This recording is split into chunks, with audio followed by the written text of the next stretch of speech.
puis des nouveautés qui arrivent l'année prochaine. On avait une idée à moyen terme qui est en train de se réaliser, qui sera bientôt réalisée. Et donc on t'annonce. Tu tricotes quoi? Tu tricotes c'est quoi? Tu tricotes quoi? Tu tricotes quoi? Ça va? Comment ça se passe cette nouvelle édition du Ch'ti Bazar? Super bien. Ouais, merveilleusement bien. On a des super retours encore, donc on est ravis. Ouais. Qu'est-ce qui change de cette édition par rapport aux autres éditions? On est de plus en plus connus, je pense, donc on a des gens qui viennent de plus en plus loin. Là, on était étonnés de voir une dame qui est venue de Finlande pour ce week-end, de partout en France aussi, des gens qui ont vraiment fait beaucoup de transport pour venir, donc on est hyper touchés de ça. Et puis des gens qui reviennent et qui font l'ambiance aussi du Ch'ti Bazar, quoi. Donc c'est trop chouette. Et tu disais, il y avait même des gens qui viennent de l'international, des exposants qui le demandent. Ah oui, ouais, on a beaucoup de demandes là pour l'édition de printemps. On a eu pas mal de demandes de l'international. Et donc c'est chouette, on se rend compte que ça commence avec le bouche à oreille, tu vois, à être un peu connu à l'étranger. C'est fou, c'est fou, notre petit festival du nord de la France, tu vois. C'est dingue. Et vous êtes exposante aussi en plus. Oui. Du coup, vous gérez comment? C'est beaucoup de pression quand même? Ouais, c'est une sacrée organisation, pas mal de pression. C'est vrai qu'on est un peu partout du coup. Et on a des bénévoles et des personnes qui viennent nous aider, heureusement, parce qu'on ne pourrait pas faire ça en fait. On a la chance d'avoir une super équipe de bénévoles et ça c'est vraiment chouette parce que sinon on ne pourrait pas. On pourrait pas. C'est vrai que déjà là on a l'impression de courir partout tout le week-end. Oui, c'est ça. Ok, et donc ça va continuer comme ça, le Ch'ti Bazar. On va avoir d'autres éditions de fil en aiguille, édition de printemps et édition d'hiver. Oui, on reste sur 2 éditions par an, avec une édition de printemps qui vient de plus en plus mêler la couture aussi. Là, on annoncera bientôt les exposants de l'édition de printemps, mais ça va être super chouette. Il y a toujours une majorité de tricot, mais de plus en plus d'exposants couture. Et pareil, des marques qui viennent d'un peu partout et des belles marques reconnues comme on a là avec tous nos exposants. Donc on est très content de réussir à attirer en fait et de pouvoir allier plusieurs do it yourself. Exactement. Ouais. Et de proposer des belles choses à nos visiteurs, parce que c'est ça l'idée, c'est qu'on puisse regrouper finalement un petit peu pour tout le monde, quoi, tu vois, de tous les styles, toutes les qualités.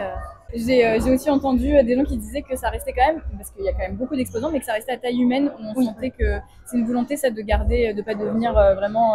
Oui, c'est ce qu'on veut. On veut garder ça. C'est vrai que même les exposants se sentent super bien parce que ça reste un festival à taille humaine et les visiteurs aussi. Et nous, c'est pareil, c'est ce qu'on veut garder. Ça fait partie de l'âme aussi du Ch'ti Bazar. On veut que ça reste à taille humaine. Tout le monde s'y sente bien et que les exposants comme les visiteurs puissent avoir le temps de pouvoir discuter entre eux et vraiment apprendre à connaître les marques et à vraiment prendre le temps de discuter. Ouais, c'est important pour nous de garder cette proximité avec les visiteurs, et les exposants nous demandent aussi, et nous c'est ce qu'on veut. On va garder ça. L'âme du Ch'ti Bazar, c'est aussi le lieu, tu vois, la maillerie.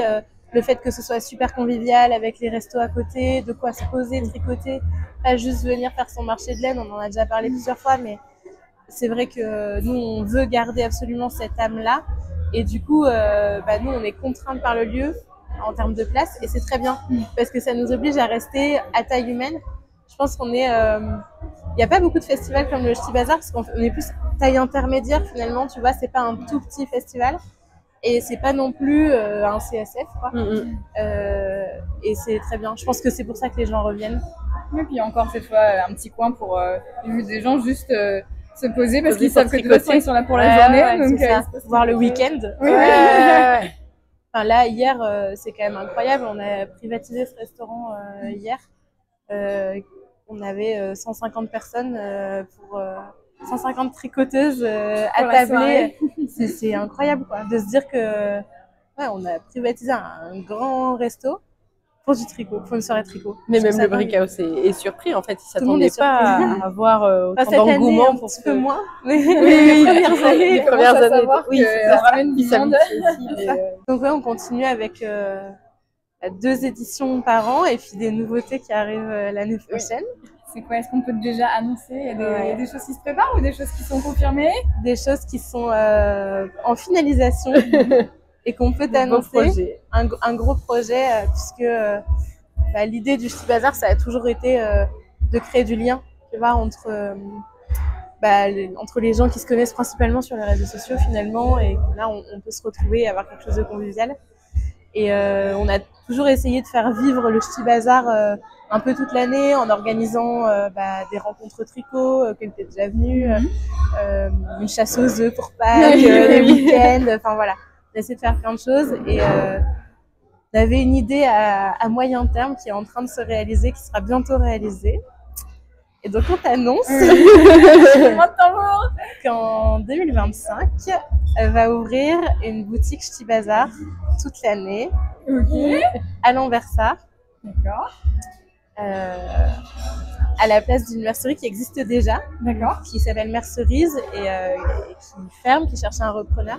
Du coup, on va reprendre la mercerie et ce sera la boutique Ch'ti Bazar. Et du coup, vous savez déjà ce que vous allez en faire? Est-ce que ça va être... Ouais, on a une vision assez claire. Déjà, on veut garder l'activité de mercerie un peu généraliste, tu vois, cette mercerie, elle est installée depuis 10 ans. Et puis, il y a plus de mercerie, très peu dans la région. Donc, on veut garder cette possibilité-là quand même pour les gens qui ont l'habitude de venir, d'avoir ce qu'ils veulent. Mais on veut moderniser un petit peu l'offre aussi. On aura évidemment nos marques chacune qui seront vendues là-bas. Mais l'idée surtout, c'est de créer des événements, quoi. Tu vois, des ateliers, des pop-up stores, de faire vivre la boutique. Des soirées tricot. Des soirées tricot, on va faire des soirées, des soirées à thème, voilà. Vous dites pop-up store, inviter aussi d'autres marques. C'est ça, C'est génial. On en est où dans le projet alors, vous savez à peu près Là, on est en finalisation de la partie un peu chiante.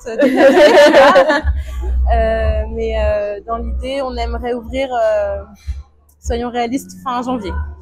2025 Ouais. Ah oui. C'est demain. Oui, c'est demain, ouais. C'est ça. De le fait qu'on soit un peu malade aussi toutes les deux là pour cette édition, on avait beaucoup de choses à gérer. En plus de l'organisation du festival, il y a cette boutique qui vient en plus. On est sur les rotules. Ouais. Mais c'est génial. C'est génial. Et donc la boutique va s'appeler le Ch'ti Bazar. Oui. Ok. Tout à fait. Trop bien. Ouais. C'est trop cool. Oui, c'est trop bien.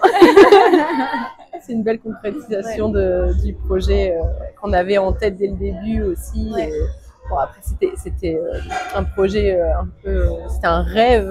On s'attendait pas à ce que ce soit concrétisé déjà aussitôt et même qu'on arrive à aboutir à ce genre de projet. Et là, on a l'occasion de pouvoir le faire. Donc, c'était dans un coin de notre tête vraiment depuis les premières lignes du Ch'ti Bazar. Oui, on a toujours voulu à terme ouvrir une boutique, mais on n'a pas non plus mis notre énergie dans la recherche de ça. Je sais pas, nous, la priorité, c'était le festival, le lien qui se créait toute l'année aussi avec tous les autres petits événements qu'on pouvait organiser. Et puis, il y a eu un alignement de planètes finalement, tu vois, avec Marianne qui voulait revendre sa mercerie. Du coup, voilà, ça se fait finalement sans qu'on ait plus cherché que ça. Et c'est une bonne nouvelle pour les gens de la métropole lilloise qui en plus connaissent cette mercerie. Et c'était déjà à Lille, il y a quand même déjà pas énormément de merceries dans l'air du temps en fait, moderne comme ce qu'on connaît, enfin voilà, comme il peut y avoir dans d'autres grandes villes. Et là, c'était encore un coup dur de se dire bon, il y en avait déjà pas beaucoup, il y en a encore une qui ferme. C'est ça. Et là, alors on le voit même Marianne quand elle a annoncé qu'elle arrêtait et que ce serait repris, les clientes sont super contentes. Ils avaient peur que ce soit un autre commerce qui prenne du coup le relais et que une des dernières merceries de la métropole ferme. C'est vrai qu'il y a beaucoup de gens qui sont très contents. Il y a une vraie attente dans ces clients. La mercerie continue, quoi. Et dans nous, les visiteurs, le peu de visiteurs à qui on a pu en parler, les visiteurs lillois qu'on connaît, qu'on revoit, qui nous disent alors, mais vous êtes sûr, vous vendez que sur Internet? On commence à glisser quelques infos. D'ailleurs, on avait peur que tu aies des bruits de couloir avant qu'on se voit. Et on voit qu'il y a une vraie attente et un accueil super chaleureux quand on annonce la nouvelle. C'est un très beau projet, ça, dis donc. Beaucoup de boulot encore, j'imagine. Oui, on est pas là de se reposera en 2026. Il y aura autre chose en 2026. J'en doute pas. À un moment, J'en doute pas. Non, on a toujours des idées pour pas dormir. Pas dormir et faire plaisir aux tricoteuses. Oui, oui. Et ça, c'est cool. Ben, merci pour cette grande nouvelle, c'est trop bien. Merci, c'est trop bien.